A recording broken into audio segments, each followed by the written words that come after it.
আওয়ামী লীগ নির্বাচনে অংশ নিতে পারবে না, যুক্তরাজ্যের মন্ত্রীকে জানালেন প্রধান উপদেষ্টা অধ্যাপক ডক্টর মোহাম্মদ ইউনূস।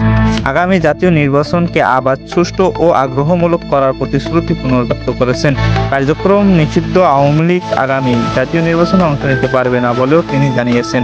গতকাল বৃহস্পতিবার সন্ধ্যায় ঢাকায় রাষ্ট্রীয় অতিথি ভবন যমুনায় যুক্তরাজ্যের আন্তর্জাতিক উন্নয়ন বিষয়ক মন্ত্রী ব্যারোনেস জেনি চ্যাপম্যানের সঙ্গে বৈঠকে তিনি একথা জানান।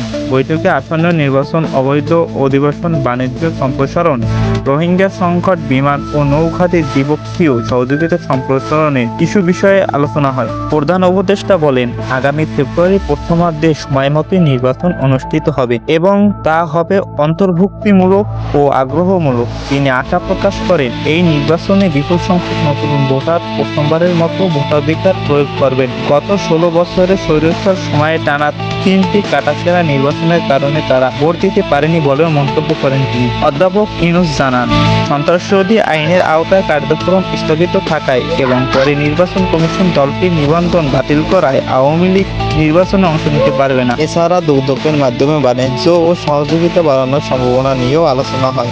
প্রধান উপদেষ্টা জানান, বঙ্গোপসাগরে গবেষণার জন্য বাংলাদেশ যুক্তরাজ্যের একটি গবেষণা জাহাজ কিনেছে। মন্ত্রী চ্যাপম্যান দুদকের বিমান যোগাযোগ আরও জোরদারের আহ্বান জানান। তিনি বলেন, এয়ারবাস ইন্টারন্যাশনাল প্রধান শীঘ্রই বাংলাদেশ সফর করবেন। বৈঠকে আরও উপস্থিত ছিলেন জাতীয় নিরাপত্তা উপদেষ্টা খলিলুর রহমান, প্রধান উপদেষ্টা কার্যালয় এসটিসি বিষয়ে মুখ্য সমন্বয়ক লামিয়া মোর্শেদ এবং বাংলাদেশে নিযুক্ত যুক্তরাষ্ট্রের হাইকমিশনার সাহারা উপস্থিত ছিলেন।